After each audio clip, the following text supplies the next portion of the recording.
이 말씀은 고린도후서 11장 1절로 3절 말씀입니다. 원하건대 너희는 나의 좀 어리석은 것을 용납하라.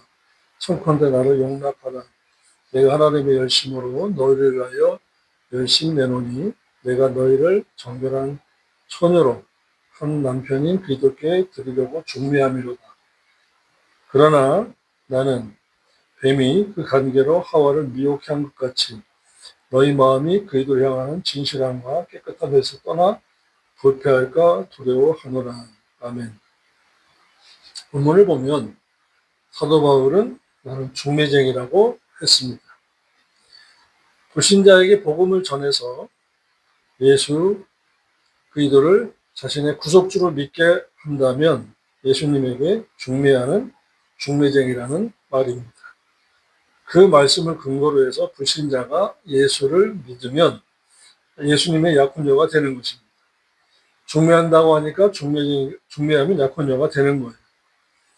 그 말씀을 받아서 베드로전서 4장 2절을 보면 베드로전서 4장 2절에서는 이렇게 말씀했습니다. 그 후로는 다시 사람의 정욕을 따르지 않고 하나님의 뜻을 따라 육체의 남은 때를 살게 하려 함이라고 했습니다. 예수 믿고 난 후에는 제세기간인데 그 기간 동안에 하나님의 기쁘신 뜻을 행하게 하려고 남겨놓았다고 기록했습니다.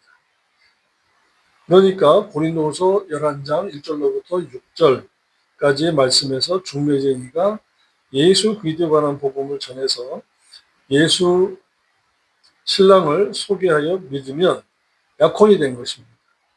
믿습니다. 제가 예수 그리스도를 나의 구속주로 믿습니다. 시인 고백하는 그 순간부터 약혼 기간이 된다는 말씀입니다. 약혼이 되어서 베드로전서 4장 2절에 보면 천국 갈 때까지 기간이 약혼 기간이라고 깨달을 수가 있습니다. 그러면 그 약혼 기간에는 뭘 해야 하느냐? 당연히 결혼 예복을 예비해야 합니다. 우리도 세상에서 약혼을 기간에는 결혼식을 준비합니다. 마태복음 25장 6절이에요. 등불에 기름을 예비한 자. 그러면 등불을 예비한 자가 바로 약혼 기간에 신랑을 기다리는 행위가 나타나는 것입니다. 약혼녀들이 등불을 가졌는데 그것을 대개는 성령이라고 말합니다. 성령을 기름으로 말하는 것도 맞지만 기름이 성령이 아니라는 것도 알아야 합니다. 언제나 손을 말할 때는 손바닥만 있는 것이 아니라 손등이 같이 있습니다. 그러니까 손바닥과 손등, 즉 양면성이 있다는 것이죠. 성령에는 양면성이 꼭 있습니다. 이것을 바로 알아야 합니다. 기름이 성령이라고 할 때에는 성령이지만 마태복음 25장 6절에서는 행위를 말합니다. 즉 신부단장하는 행위죠. 등은 람파다스, 또 선물로 하나님이 준 것입니다. 그러므로 마태복음 25장을 이해할 때 하나님이 주신 것과 내가 준비할 것을 보아야 합니다. 하나님이 주신 것으로 다 되는 것이 아니에요. 하나님은 믿음을 주셨는데 행하기는 내가 믿음 따라 말씀 따라 행해야 합니다. 하나님 아버지께서 주신 것과 내가 행할 것, 다음에 14절부터는 하나님이 맡기신 것에 대한 책임을 묻는 것입니다. 너한테 달란트를 주었는데 왜 장사에 남기지 않았느냐라는 거예요. 거기에서 심판이 무엇이냐? 라고 한다면 책임을 묻는 것이다. 그것이 바로 심판이라는 것입니다. 우리에게 주신 것은 믿음인데 그것이 바로 등이에요. 그러나 등에는 반드시 기름이 있어야 하고 그 기름이 계속해서 공급되어야 등이 불을 밝혀서 어두움을 물리치고 빛 가운데서 앞으로 향해 나갈 수가 있는 것입니다. 그래서 믿음에는 반드시 행함이 따라야 한다고 야고보서 2장 14절로부터 26절까지 말씀했습니다. 형제들아, 만일 믿는 사람이 믿음이 있노라 하고 행함이 없으면 무슨 이익이 있으리요? 그 믿음이 능히 자기를 구원하겠느냐? 그래서 루터가 야고보서에 대해서 폄하를 했어요. 지푸라기 서신이라고. 믿음을 강조해야 되는데 행함을 또 얘기했거든요. 만일 형제나 자매가 헐벗고 일용할 양식이 없는데 너희 중에 누구든지 그에게 이르되 평안히 가라, 입으로만 더럽게 하라, 입으로만 배부르게 하라 하며 그 몸에 쓸 것을 주지 아니하면 무슨 이익이 있으리요. 이와 같이 행함이 없는 믿음은 그 자체가 죽은 것이니라 라고 했습니다. 이렇게 약혼녀가 제세기간 동안에 뭘 하냐? 마태복음 25장 1절로 11절로 말한다면 지혜로운 다섯 처녀가 되어서 신랑을 기다리며 기름을 예비하는 것입니다. 예비가 무엇이냐? 이때, 오늘, 이번 주간, 오늘 하루하루, 이때라는 것입니다. 그러니까 지금 준비해야 돼요. 지금 예비해야 되고, 그 준비는 그때, 그동안에 예비했던 것을 모아서 한꺼번에, 한 시간에 해야 하는 것입니다. 그런데 이제 한글 성경에 보면은 예비나 준비나 그것인 줄 알게 하는데 그것이 아니고 분명하게 다른 것은 예비는 헤토이마죠. 지금 해야 합니다. 오늘 넘어가면 오늘 분량은 예비가 안 되는 것입니다. 그래서 오늘 만들어 놓아야 할 것은 오늘 만들어야 한다. 그래서 기독교인들이 진취적이고 도전적인 것이 뭐냐면 그리고 정확한 것이 무엇이냐면 오늘 일을 내일로 미루지 않아요. 오늘 일을 오늘 하는 것이 예비라는 것입니다. 그것이 기독교에서의 정신이에요. 멘탈이에요. 그것은 곧 말씀에서 나오는 거예요. 이 말씀을 깨닫고 보니까 이거 오늘 일을 오늘 해야 되는 거 내일로 미루면 안 되겠구나. 그래서 게으른 자요. 그 게으름은 뭐냐면 오늘 할 일을 오늘 하지 않고 내일로 미루는 것이 게으름입니다. 비유로 말하자면 3일 후에 집에 손님이 온다고 한다면 그 준비는 그날에 하는 것입니다. 예비는 오늘부터 3일 전에 뭐 고기를 재든지 요즘은 뭐 나가서 먹거나 시키거나 하겠지만 그건 정성이 없잖아요. 그래서 오늘부터 예비를 차곡차곡 해서 손님이 오시는 그날에 딱 상을 차리는 것이 예비입니다. 그것은 코스메오라고 해요. 그러니까 예비는 헤토이마죠. 준비는 꾸민다고 해서 코스메오라는 동사를 쓰는데 코스모스가 뭐냐면 꾸며진 세상, 죄악 세상을 가리킵니다. 그런데 예비한다 헤토이마죠. 준비한다 코스메오. 그러므로 꾸미는 것은 그날에 하고 예비는 그때그때 하는 것입니다. 그러니까 저와 여러분이 오늘 하루 성경 읽고 오늘 하루 기도하고 오늘 하루 구제하고 사랑하고 용서하고 베푸는 생활을 내일로 미루면 안 된다라는 거예요. 그러니까 내일은 매일 할 일이 있고 오늘은 오늘 해야 한다. 그것이 예비다. 예비에는 내일이 없다. 오늘 하루 예비하다가 예비한 것이 마지막 날에 딱 그날에 예비한 것들을 모아서 딱 차리는 것이 준비다라고 하는 것입니다. 그래서 그 기름을 예비했다는 것은 다른 말로 말한다면 계시록으로 말한다면 세마포를 예비한 것입니다. 마태복음 22장 10절로 12절에 13절까지 말씀을 보면 그래서 예비하지 않고 있다가 들어가면 쫓겨난다라는 거예요. 그 예비에는 저와 여러분의 표정관리, 성품, 인격, 양심, 진리에 대한 순종할 것과 순종하지 못한 것에 대한 회개, 이러한 것들이 바로 예비인 것입니다. 그래서 예비는 자기를 거울로, 말씀으로 거울 보듯이 봐야 되고 말씀을 묵상하면서 자기가 잘못한 말, 감정의 언어, 욕심의 액션, 표현 이런 것들을 다 회개하는 것이 바로 예비하고 예비하는 것입니다. 그러려니까 어떻게 해야 돼요? 말씀을 알아야 돼요. 사랑의 하나님만 아니라 사랑의 하나님도 되세요. 그런데 하나님의 8대 속성 중에서 공의 하나님이 계시기 때문에 하나님께서 미워하는 것이 육체가지이니라고 말씀했습니다. 그러니까 미워하는 것도 있다는 것을 알고 우리가 회개해야 하는 거예요.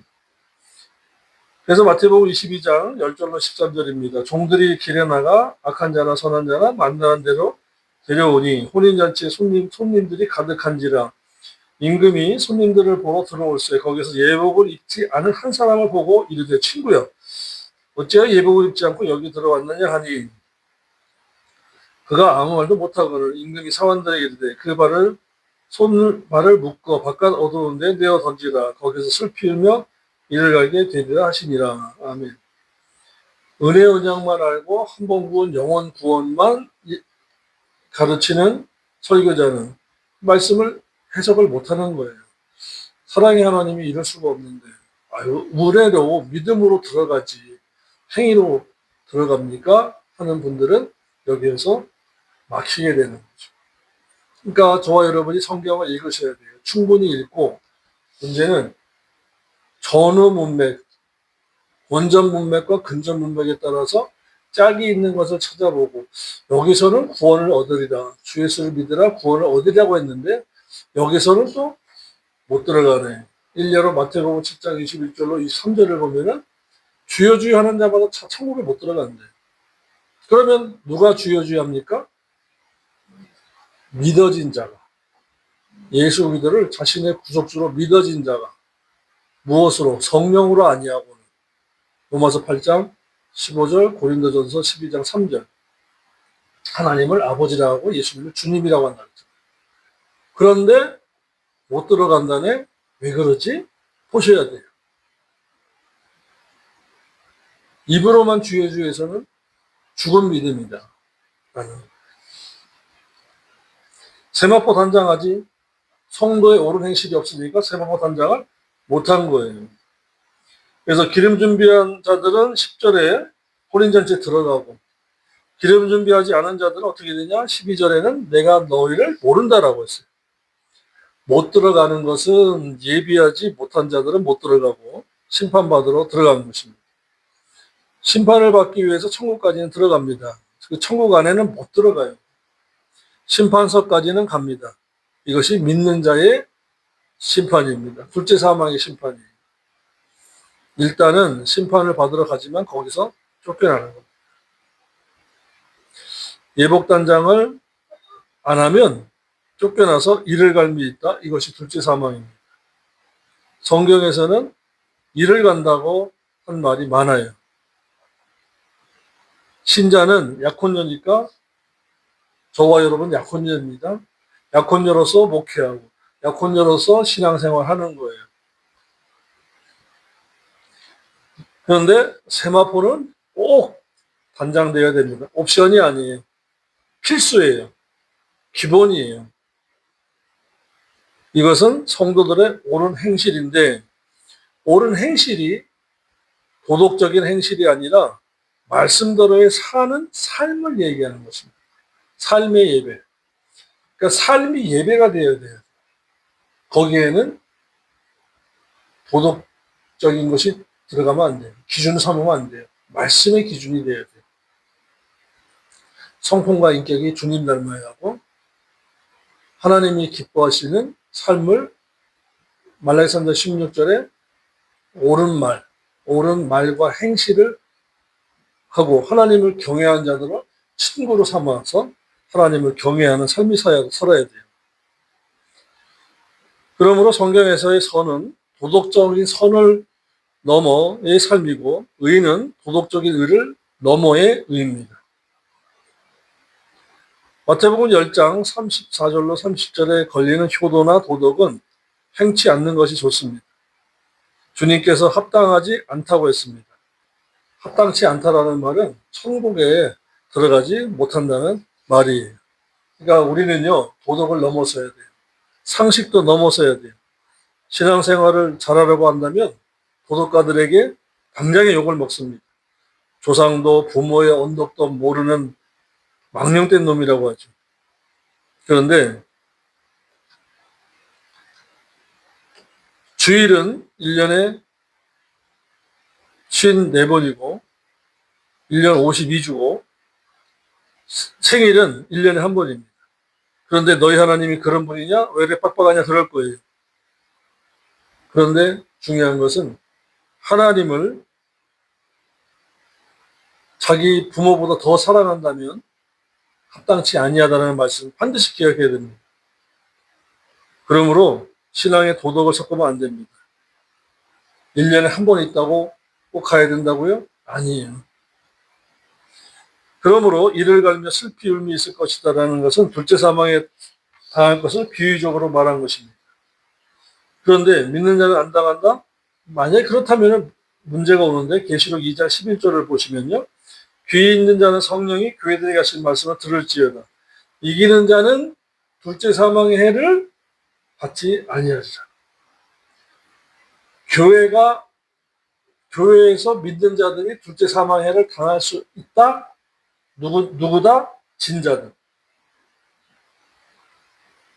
세상 윤리해지고 도덕해지고 체면해지고 혈연해지면 둘째 사망의 해를 받는 거예요. 그러므로 이겨야 됩니다.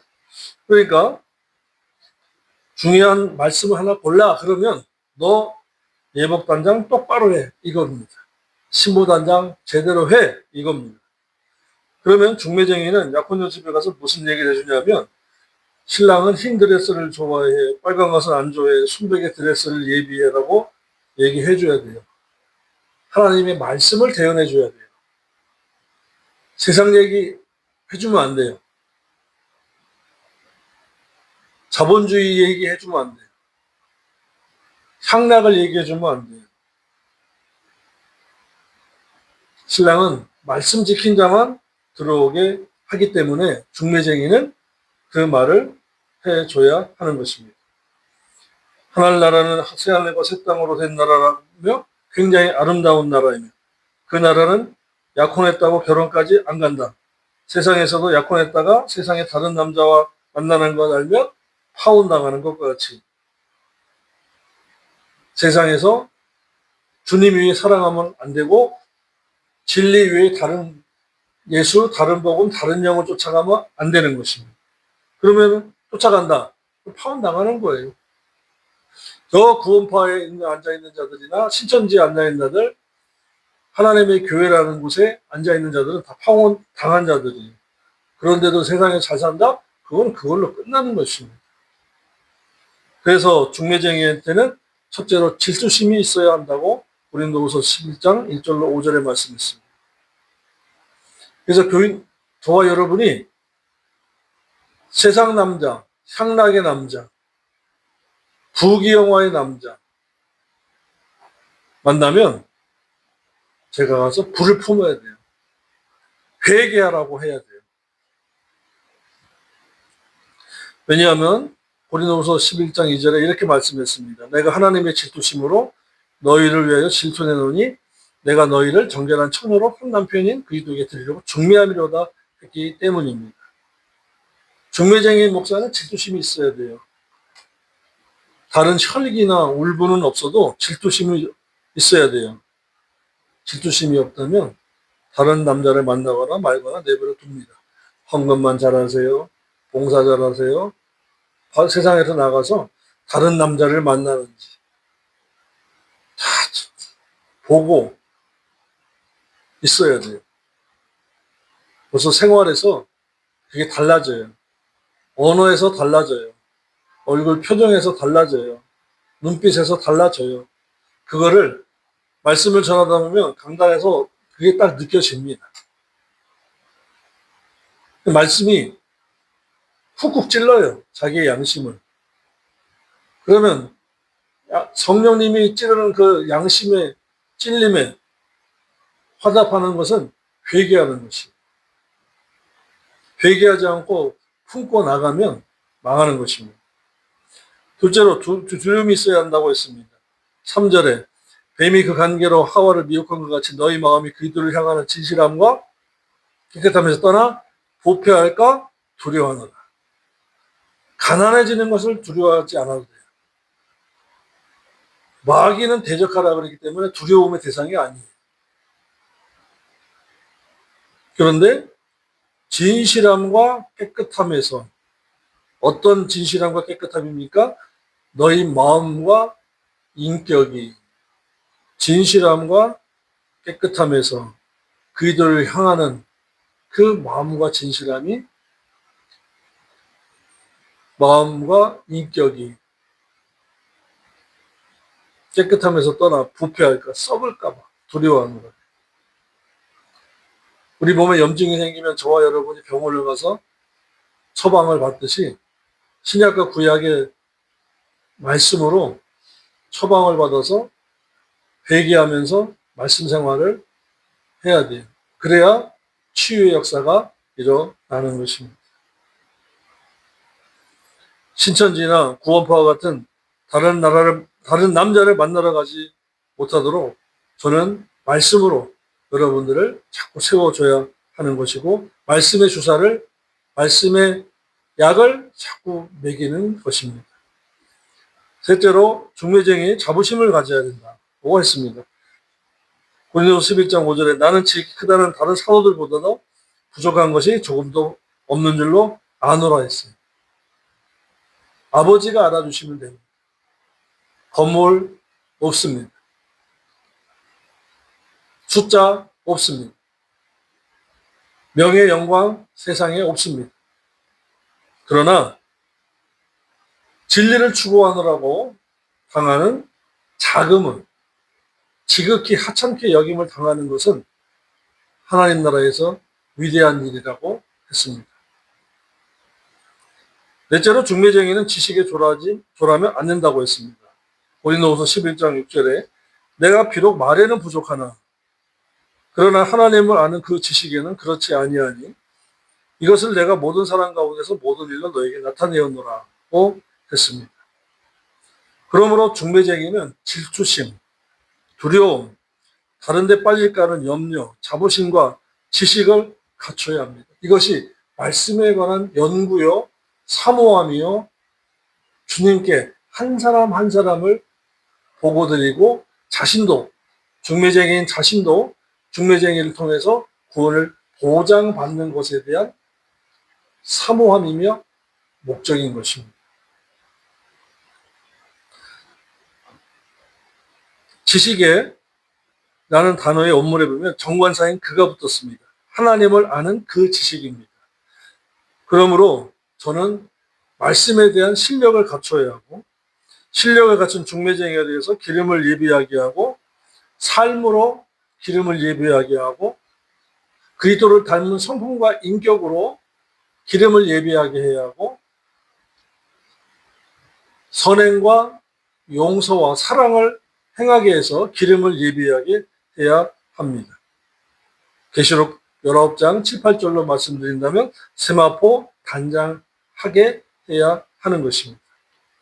단장이란 어느 팀의 우두머리가 아니고 꾸미는 겁니다. 즉 말씀을 지켜 행하는 것이 단장이에요. 그러니까 교회에서 말씀을 잘 가르쳐서 의행하게 함으로 단장시키는 것입니다. 저 자신도 단장하면서 또 본을 보이고 여러분들에게 본을 보인 목사에게 따르라고 하는 것입니다. 따라오라고, 말씀으로. 그러니까 말씀을 딴소리 하면요, 자꾸 세마포 단장에서 삑사리가 나는 거예요. 구멍이 뚫리고 색깔이 안 맞고 디자인이 세상 것이 섞여 있고 그러는 것입니다. 그래서 호세아 4장 6절은 안 가르쳤을 때는 망한다는 것이고, 시편 49편 20절은 가르쳤을 때 깨닫지 못하면 내가 짐승같이 망한다는 것입니다. 잘 들으셔야 돼요. 아유, 목사님이 안 가르치시는데요. 그것만 보면 안 돼요. 호세아 4장 6절은 목사가 안 가르쳤을 때 망한다는 것이고, 시편 49편 20절은 가르쳤는데 내가 깨닫지 못하고 행하지 않으면 짐승같이 망한다는 것입니다. 이것을 전도서 3장 18절로 말하면 죽는 것은 짐승이나 다 똑같은데 심판 때에 드러난다. 죽어서 땅으로 가는 것은 짐승의 시체나 사람의 시체나 똑같아서 죽어서 땅으로 가는 것은 같지만, 그러나 심판 날에는 달라지는데, 짐승같이 산 사람은 후회하는데 그때는 늦은 것이다. 그 말이. 그러니까 육을 위해서, 몸을 위해서 나중에 살면 나중에 짐승과 같은 똑같은 심판을 받게 된다는 것입니다. 저와 여러분은 세마포 단장하라고 제사기간을 하나님 아버지께서 주셨습니다. 이 기간을 오늘 이 시간, 오늘에 예비할 것은 예비해야 돼요. 내일 하지 아니에요. 그날 그때 예비하고 그 다음에 준비는 들어가는, 그때 그동안에 예비한 것을 모아서 가야 하는 것입니다. 세마포 단장이 쉽지는 않아요. 그러나 쉬워요. 뭐하면? 순종하고 하나님 아버지를 사랑하면 계명은 절대 무거운 것이 아니라고 했습니다. 무거운 것이 아닙니다. 주님을 사랑하신다면 계명을 가지고 지키셔서 행해서, 회개하면서 행해서, 감사하면서 행해서 세마포 단장 하시기를 축원드립니다. 그 결과는 아름다움입니다. 혼인잔치에 들어가는 영광입니다. 둘째 사망의 해를 받지 않습니다. 이 한 주간 저와 여러분이 예비하는 복된 기간 되시기를 주님의 이름으로 축원합니다. 기도드리겠습니다. 하나님 아버지 감사합니다. 혼인잔치에 들어갈 예비하는 한 주간 되도록 애쓰고 힘쓰겠사오니 진리의 성령님 함께 하시고 가르치시고 조명하시고 깨닫도록 역사하여 주옵소서. 감사드리옵고 예수님의 이름으로 기도드립니다. 아멘.